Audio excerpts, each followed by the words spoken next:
This is Sindhuri Reddy, and I come from a business family.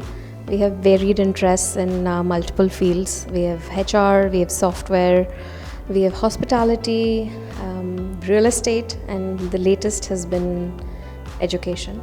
And we really hope to do it with as much flair as we have done all our other businesses. So I think like every other mother's story, when I had my son, my world changed upside down. I went around looking at every school that I thought was good, and I still couldn't find what I wanted for my child. And that's how the Premia Academy was born. I think the intention is that we wanted to raise better citizens versus successful people. I think the resilience that we speak about so much is what builds better people, is what makes them conquer or uplift the world in a better sense. And that is what we're here to do. We are here to cheer our children on to be better people for themselves, for the society and the world at large. I'm a true believer that competition is never with the person in front of you or beside you. I think your competition is your yesterday and your today. If you can be better, if we can be better than what we were yesterday, I think we've accomplished what we've set out to do. And I think we've been doing that fairly well. The year we started, we had 25 children. We started in the midst of COVID, and it was quite the task. But the following year, we had 350 in number. And now we're well on our way to do, I think we will touch hopefully around 500, 600 children. So after a lot of research, we found out that lions are the only breed in the entire animal kingdom that truly absorb equity and truly absorb leadership. So I was quite surprised when I found out that when the female goes to hunt, the king of the jungle actually takes care of all the cubs, right? And if the female decides she wants to take off, then the male takes responsibility of taking care of the children and protecting the pride. And we also very fondly call our children the Premia Pride. Our entire team was a godsend, because before this I was in the real estate space, and we all know, I think, how cutthroat that space is. But when it comes to the education fraternity, it's been nothing but beautiful and very, very warm and welcoming. I think God also had it in him saying, these guys will do a good job. So the team just fell in place. We didn't really go out looking there saying we want this person or that person. Our co-founder, our business head, most importantly our principal and our HM, it just was like puzzle pieces that were meant to be together.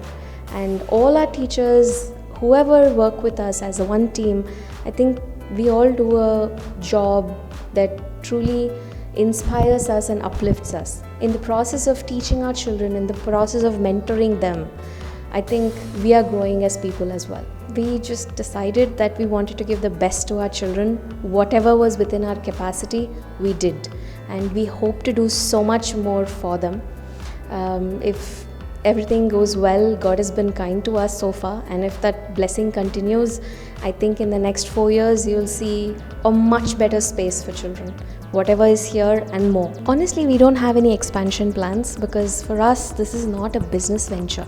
We are not going out there saying, you know, I want to expand, I want this to be the biggest brand in the country. That's not what we're going for. If even 25% of our children actually get into fields that truly uplift humankind, I think our job here is done. And when we speak about uplifting our children, we're always for collaborative behavior. We're always here saying you need to grow together with people, you can't do it alone.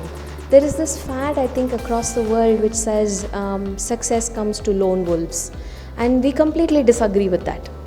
I think the strength of the pack is the wolf, and the strength of the wolf is the pack. And we have to stick to that. We have to stick together, grow together, push each other to greatness. So we're very collaborative, we're very resilient. We don't take no for an answer. We want our children to be the same way. That if there is a fight, own up to the fight. And I think at the end of the day, entire life is a battleground. And if we are able to teach our children that at the end of the day, all of us are going to die. But if we have something to fight for, then we've lived a life. I think everyone we've had has come here believing in our vision, believing in our mission. So we've never really had any parents who have major issues with us. Yeah, some of them have issues with, maybe the amount of homework we send home, or how much we ask them to study, or the amount of essential learning documents that we send. But other than that, nothing else. We've never had any complaints about our teachers, our teaching methodology, our project work. All of that is very much appreciated. I think this is a question a lot of people ask about fee structure. Why is this school charging this much? Why is that school charging that much? I think it's directly proportional to the quality we bring, and it's quite difficult to pour out of an empty cup. You can't fill somebody else's cup if your cup is empty. I don't think in any school, anywhere, all parents went out there and said, give us a discounted price for COVID. And most schools accepted.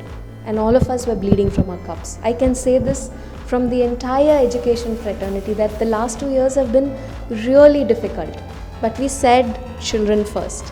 We said their education shouldn't stop. If we have to take a beating, we'll take a beating. But their education has to go on. And I'm not saying this as Premia Academy founder or a person who's running a school. I'm saying this on behalf of the entire education fraternity, and I have no doubt in my mind when I say this. I think all of us stood up to the challenge and we took it on head on.